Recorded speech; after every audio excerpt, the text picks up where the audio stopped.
Hi everyone, Pastor Joe. Thanks for giving me a minute. Great weekend this past weekend in spite of some heavy rain, at least here in Ormond. But I'm so proud, Ormond, Palm Bay, DeLand, all the efforts helping people with Thanksgiving, on top of helping people with food because of the pandemic, and then just food in general. The amount of supplies and food that have gone out of our campuses and this year has just been off the charts. And it's not just the resources to buy it, lots of hands and lots of back muscles moving all of that food to bless people. So thank you to all three campuses and for all of that. The victory, true victory, we had two people give their lives to Jesus Christ, two young men gave their lives to the Lord this weekend, guys.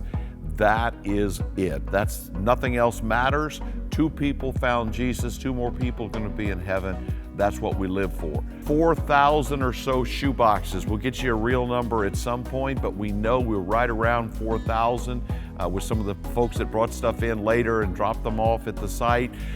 If the numbers are correct, and we have no reason to think otherwise, that means that 2,000 young people are going to accept Jesus Christ somewhere in the world. Those 2,000 are going to impact their families. Some of those 2,000 are going to end up becoming pastors and church planters.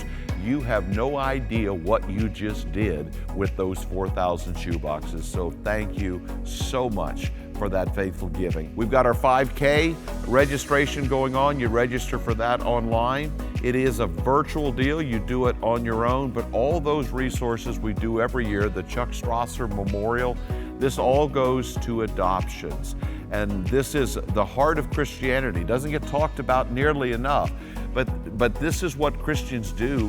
We adopt children. We rescue children. Not only do we support children, sponsor children around the world, but Christians, we are the ones who foster. We are the ones who need to be adopting, rescuing kids from difficult situations and stepping in. Pray about that. Maybe God's putting that on your heart.